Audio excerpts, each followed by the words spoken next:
Said Muhammad menulis dalam kitab Babul Farad, kalau bid'ah itu artinya yang nggak pernah diajarkan Nabi, itu berapa kejadian zaman Rasulullah yang Nabi membenarkan sesuatu yang Nabi sendiri itu tidak tahu. Masyhur itu ada sahabat ketika i'tidal bilang Rabbana lakal hamdu hamdan katsiran thayyiban mubarakan fi. Kita tahu ajaran Nabi adalah Rabbana lakal hamdu mil samawati atau mil as-samawati wal ardh. Sehingga setelah sholat Nabi tanya, ayyukumul qail, siapa tadi yang melafadzkan itu? Semua sahabat itu diam. Karena takutnya Nabi menyalahkan. Ternyata Nabi ngendikan, tadi siapa yang melafadzkan itu? Fa inni ra'aitu isna asyara malakan yabtadiruna ayyuhum yaktubu awal. Anggap ini kontes kecerdasan, makanya beliau itu cerdas banget. Ben sawangane ana kiye Jawa cerdas, ibu-ibu cerdas.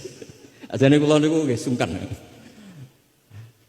Enggak, saya tadi melihat 12 malaikat, wa fi riwayatin salasina malakan, itu ada beberapa riwayat. Yang mereka itu berebut menulis siapa yang menulis pertama. Saking indahnya kalimat itu.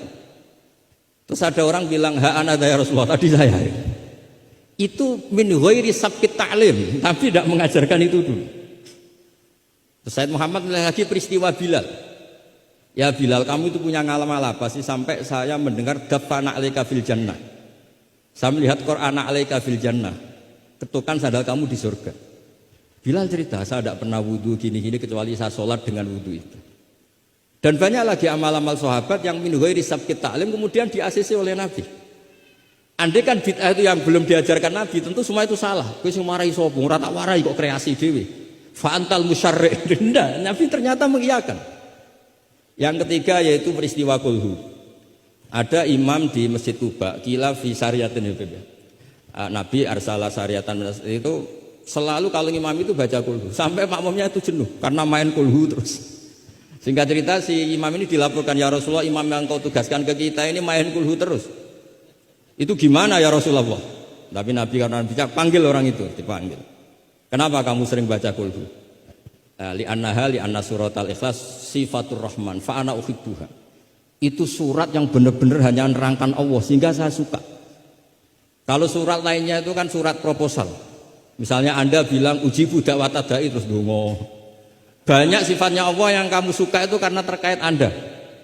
Kalau ini enggak ada yang terkait kita, murni tentang Allah. Sehingga saya suka. Makanya disebut suratul ikhlas. Kalau Anda baca Ar-Rahman mesti terus hanya irhamna. Anda baca Ghafur terus ighfir lana. Jadi kepentingan Anda langsung diungkapkan. Apalagi yang Al-Mujib. Wah, langsung kemana-mana hajatnya disampaikan semua. Kamu yang punya utang, Allah yang kamu libatkan gitu. Ya kan? Kamu yang ingin wayah, Allah kamu libatkan. Ya Allah, masih disuruh enggak konangan, itu kan enggak ikut Allah, enggak ikut utang, kamu libatkan suruh nyaur gitu kan. Tapi kalau surat ikhlas enggak ada itu semua. Enggak ada mujib, enggak ada rahman, enggak ada, pokoknya tentang Allah saja. Maka saya suka. Sehingga disebut surat ikhlas karena orang baca surat ikhlas itu pasti ikhlas karena ada terkait tentang kita. Tapi apa kata Nabi? Barusan Jibril datang memberitahu Allah itu suka kamu. Akhbirhu annallaha yuhibbu. Orang itu senangnya bukan main. Nah barokahnya ngaji seperti ini, kalau Anda melihat imam main kulhu saja, orang alim alama itu pasti baca hadis tadi. Tapi Imam Ahmad tuh gak suka ada orang sering baca kulhu. Ini cerita ijtihad. Gak suka. Beliau dikasih tahu ini kampung ini sering baca Yasin, kampung ini sering baca kulhu. Marah besar Imam Ahmad. Ayuh jarul Quran, ayuh jaru ghairu suratil ikhlas, ayuh jaru ghairu surati Yasin. Memangnya Quran hanya kulhu. Kamu ridho kalau Quran lainnya enggak dibaca.